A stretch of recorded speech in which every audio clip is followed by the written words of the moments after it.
ဟုတ်ကဲ့အားလုံးပဲမင်္ဂလာပါ AZ Technology မှာပြန်လည်ကြိုဆိုလိုက်ပါတယ်ကျွန်တော်ဒီနေ့မျှဝေပေးခြင်းတဲ့သင်ခန်းစာလေးကတော့ Microsoft Excel သင်ခန်းစာတစ်ခုဖြစ်တဲ့ကျွန်တော်တို့အလုံးလို့ရမှာအလုံးသုံးဝင်တဲ့ conditional formatting အသုံးပြုနည်းလေးကိုကျွန်တော်ဒီနေ့မျှဝေပေးသွားမှာဖြစ်ပါတယ် Okay အဲ့တော့ကျွန်တော်ပထမဆုံး conditional formatting ကိုအသုံးပြုပြီးတော့ကျွန်တော်တို့ဒီမှာပေါ့နော်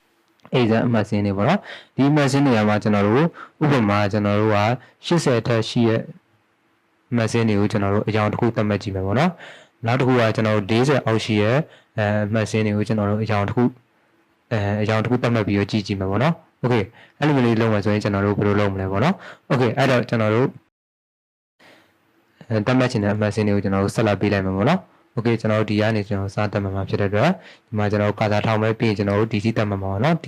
စုစုပေါင်းနေတော့မပါဘူးပေါ့နော်ဒီကျွန်တော်တို့ဒီဘာသာရပ်တစ်ခုချင်းစီရဲ့အမက်ဆေ့တွေရဲ့ကျွန်တော်တို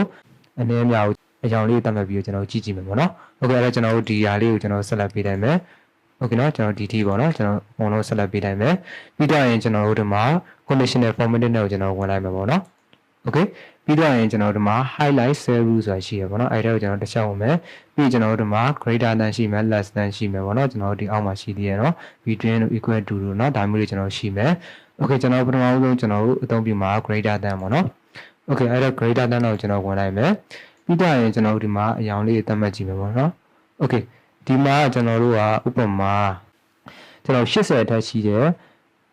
အမှတ်စင်းတွေကိုကျွန်တော်တို့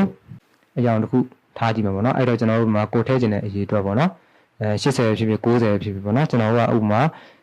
အဲ့ဒီမှာ80ကျွန်တော်ရိုက်ထည့်လိုက်မယ်ပေါ့နော်။ Okay အဲ့ကျွန်တော်တို့ဒီမှာကြည့်လိုက်ပါ80အထက်ရှိရဲ့အမှတ်စင်းတွေကကျွန်တော်အနီရောင်လေးနဲ့ပြနေအောင်ကျွန်တော်တို့တွေ့ရမှာပေါ့နော်။ Okay ဒီမှာလည်းကျွန်တော်အရောင်လေးလိုက်ချင်းလို့ရတယ်ပေါ့နော်ကျွန်တော်အဒီရောင်နဲ့ပြခြင်းကိုကျွန်တော်တို့အဝါရောင်နဲ့ပြမယ်ဆိုလို့ရတယ်ပေါ့နော်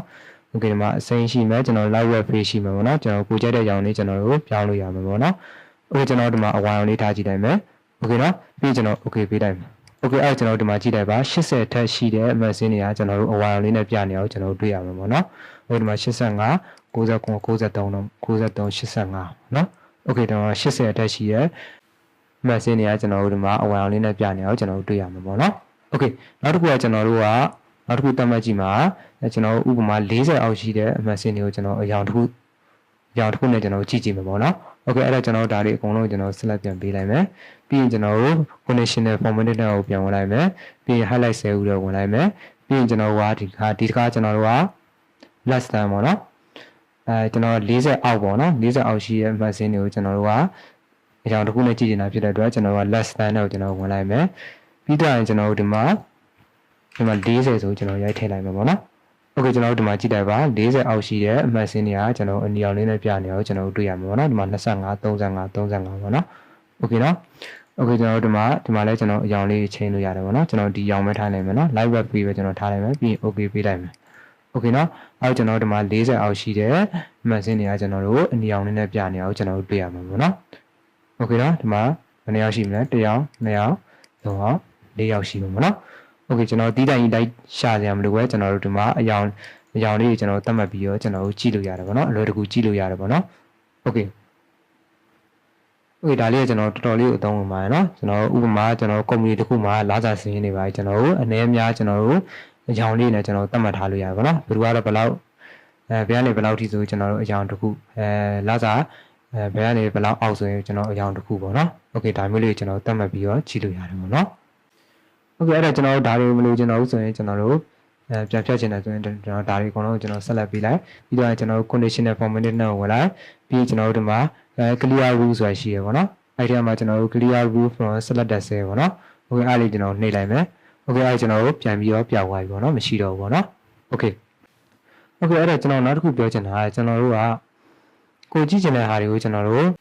ပြောင်းပြီးတော့ကျွန်တော်ကြည့်ချင်တယ်ပေါ့နော်ဥပမာကျွန်တော်ဆက်လာသတ်မှတ်ခဲ့တာ80အထက်ကိုတစ်ခုပေါ့နော်80အထက်ကိုကျွန်တော်အရောင်တစ်ခု40အောက်ကိုအရောင်တစ်ခုပေါ့နော်ဒီနောက်တစ်ခုကကျွန်တော်90အထက်ကိုအရောင်တစ်ခုနဲ့ကျွန်တော်တို့ကကြည့်ချင်တယ်ပေါ့နော်အဲ့မျိုးဆိုရင်ကျွန်တော်ဒီမှာgreater than နဲ့ဝင်ကျွန်တော်သတ်မှတ်ပေါ့နော်အဲ့မျိုးကျွန်တော်တစ်ခုချင်းလိုက်ပြီးတော့သတ်မှတ်နေရမယ်ပေါ့နော်ကိုကြည့်ချင်တာကိုကျွန်တော်တို့အမြန်ကြည့်လို့မရဘူးပေါ့နော်ကျွန်တော်ဒီမှာလိုက်သတ်မှတ်ဒီမှာဝင်ပြီးတော့ကျွန်တော်တစ်ခုသတ်မှတ်ပေါ့နော်ဒါမျိုးကျွန်တော်တစ်ခုချင်းလိုက်ပြီးတော့သတ်မှတ်နေရမှာပေါ့နော်အဲ့လိုမျိုးသတ်မှတ်တာကျွန်တော်တို့ကြားရဆိုရင်ကျွန်တော်တို့ formula အနေနဲ့ကျွန်တော်တို့သတ်မှတ်ထားလို့ရတယ်ပေါ့နော် Okay အဲ့ဒါကျွန်တော်တို့ဒီမှာ formula အနေနဲ့သတ်မှတ်ချင်တယ်ဆိုရင်တော့ကျွန်တော်တို့ဒီလွတ်နေတဲ့နေရာလေးမှာကျွန်တော်တို့ ဒီမှာကျွန်တော်ဥမာစာသားလေးတစ်ခုကျွန်တော်ရိုက်ထည့်လိုက်မှာပေါ့နော်ကျွန်တော်ဒီမှာ greater than ပေါ့နော် ADC ရ DE ရပါနော် greater than ဥပမာကျွန်တော်ကို80ထပ်ပေါ့နော်80ထပ်ဆိုကျွန်တော်မှာ80ရိုက်ထည့်လိုက်မယ်ဒီမှာ less than ပေါ့နော် okay ဒီမှာ40အောက်ပေါ့နော်ကျွန်တော်ဥပမာနဲ့ကျွန်တော်သတ်မှတ်လိုက်မယ် okay နော်ဒါလည်းကျွန်တော်ဥပမာအနေနဲ့ပထမဆုံးဒါလေးကျွန်တော်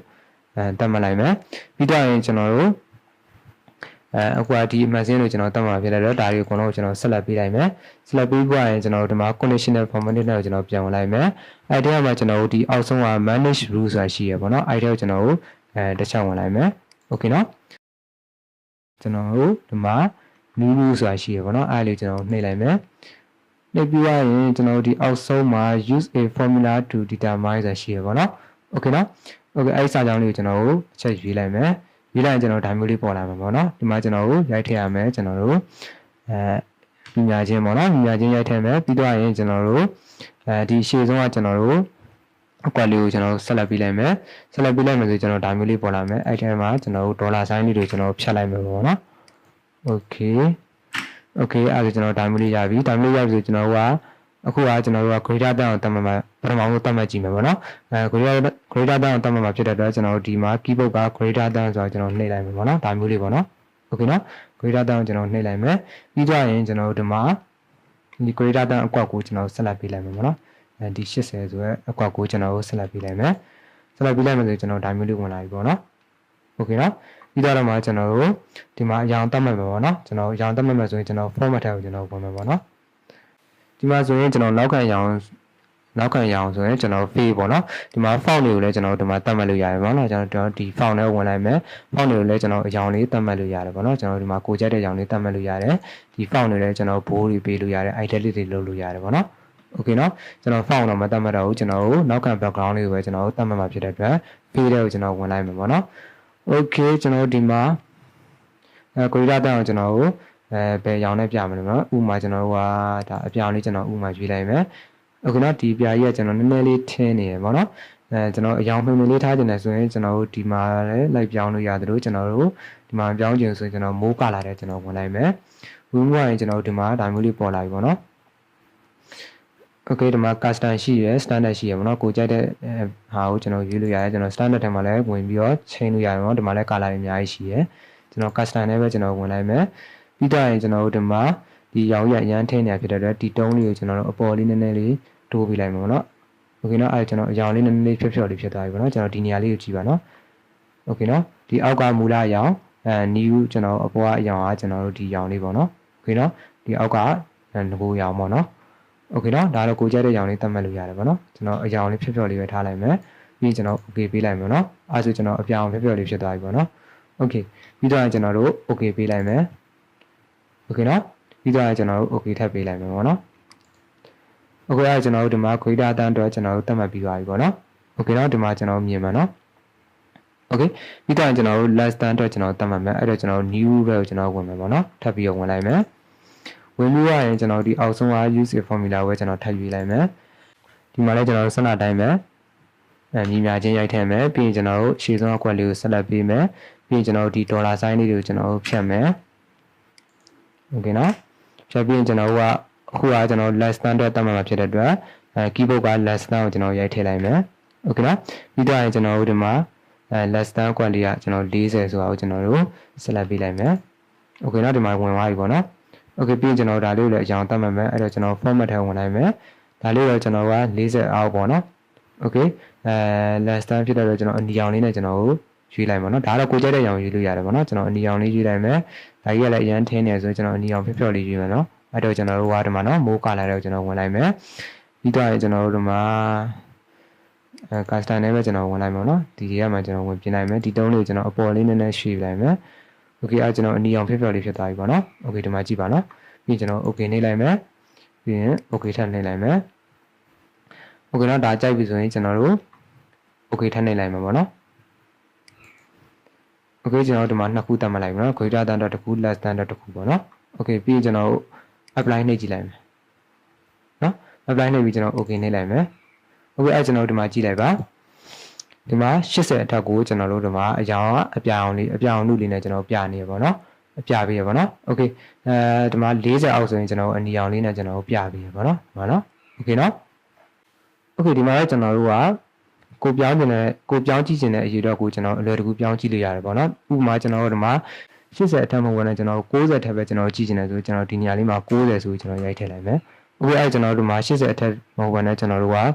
90အထက်တွေပဲပြပြရအောင်ကျွန်တော်တို့တွေ့ရတယ်ပေါ့နော်ဒီမှာကျွန်တော်အလွယ်တကူရိုက်ထည့်လို့ရတယ်ပေါ့နော်ပုံမှန်အားဖြင့်ကျွန်တော်တို့ဒီမှာပြောင်းကြည့်နေဆိုရင်ကျွန်တော်တို့ဒီ conditional formatting နဲ့ဝင် highlight cell နဲ့ဝင် greater than less than ကျွန်တော်တို့ဒီမှာတစ်ခုချင်းလိုက်ပြီးတော့ပြောင်းကြည့်နေရမှာပေါ့နော်ကျွန်တော်အခုလုပ်ပြပေးတဲ့ပုံစံလေးကတော့ကျွန်တော်တို့ဒီမှာအလွယ်တကူပြောင်းကြည့်လို့ရတယ်ပေါ့နော်ဒီမှာကျွန်တော်တို့က40အောက်မဟုတ်ဘဲနဲ့ကျွန်တော်50အောက်ကျွန်တော်ကြည့်နေဆိုရင်ကျွန်တော်တို့ဒီမှာ50ဆိုကျွန်တော်ရိုက်ထည့်လိုက်မယ်ပြီးအနာနေကြည့်လိုက်မယ်โอเคအဲ့ကျွန်တော်တို့ဒီမှာ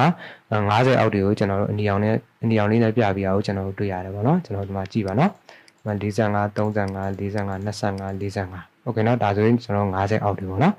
โอเคကျွန်တော်ဒီမှာ30အောက်ပေါ့40အောက်ပြီးသွားပြီကျွန်တော်30အောက်ကြည့်ခြင်းနဲ့ကျွန်တော်ဒီမှာ30ဆိုရိုက်ထည့်လိုက်โอเคကျွန်တော်30အောက်က1ယောက်ပဲရှိရပါတော့25မှတ်ပေါ့နော်โอเคနော်ဒါမှမဟုတ်ကျွန်တော်တို့ဒီမှာ90ထပ်မှုကကျွန်တော်80ထပ်ကိုကြည့်ခြင်းနဲ့โอเคအဲ့ဒါကျွန်တော်ဒီမှာ80ကိုရိုက်ထည့်လိုက်မယ်အဲ့ဒါဆိုကျွန်တော်ဒီမှာ80ထပ်တွေကိုကျွန်တော်တို့အပြောင်းလေးနဲ့ပြပေးရအောင်ကျွန်တော်တို့တွေ့ရမှာပေါ့နော်โอเคဒါလေးကတော့ကျွန်တော်အလွယ်တကူပဲကျွန်တော်တို့ပြောင်းကြည့်လို့ရတယ်ပေါ့နော်โอเคဒါလေးကတော့ကျွန်တော်တော်တော်လေးအသုံးဝင်ပါတယ်နော်โอเคဒီ formula လေးသတ်မှတ်ထားမယ်ဆိုရင်တော့ဒါလေးအလွယ်တကူပဲကျွန်တော်တို့ကိုကြည့်ခြင်းတဲ့အရေးတော်ကိုပြောင်းပြီးတော့ကြည့်လို့ရတယ်ပေါ့နော်โอเคကျွန်တော် less than ကိုကျွန်တော်40အောက်ပဲပြန်ထားလိုက်မယ်โอเคနော်ကျွန်တော်ဒီနေ့ပြပြပေးပါတော့ကျွန်တော်အဓိကလူသုံးများတဲ့အပိုင်းလေးကိုကျွန်တော်ထုတ်လုပ်ပြီးတော့ကျွန်တော်ပြပြပေးသွားတာပေါ့နော်โอเคဒီလောက်ဆိုရင်ကျွန်တော် conditional formatting အကြောင်းကိုကျွန်တော်တို့နားလည်လောက်ပြီလို့ထင်ပါတယ်နော်ဒီနေ့သင်ခန်းစာလေးကအားလုံးအတွက်အကျိုးရှိလိမ့်မယ်လို့မျှော်လင့်ပါတယ်နော်โอเคဒီနေ့သင်ခန်းစာလေးနဲ့ပတ်သက်ပြီးနားမလည်ရှင်းကျွန်တော်ရဲ့ comment ပေါင်းမှာမေးသွားလို့ရပါတယ်โอเคဒီနေ့တဲ့သင်ခန်းစာလေးကတော့ဒီလောက်ပါပဲเนาะနောက်ထပ်သင်ခန်းစာတွေမှာကျွန်တော်တို့ပြန်တွေ့ကြပါမယ်ကျွန်တော်ရဲ့သင်ခန်းစာလေးတွေကိုအသစ်တင်နိုင်သိချင်တယ်ဆိုရင်တော့ကျွန်တော်တို့ရဲ့ YouTube channel လေးကိုလည်း subscribe လုပ်ထားကြပါเนาะဒါမှသာကျွန်တော်သင်ခန်းစာအသစ်တင်နိုင်သိရှိနိုင်မှာဖြစ်ပါတယ်โอเคအားလုံးပဲအဆင်ပြေကြပါစေခင်ဗျာ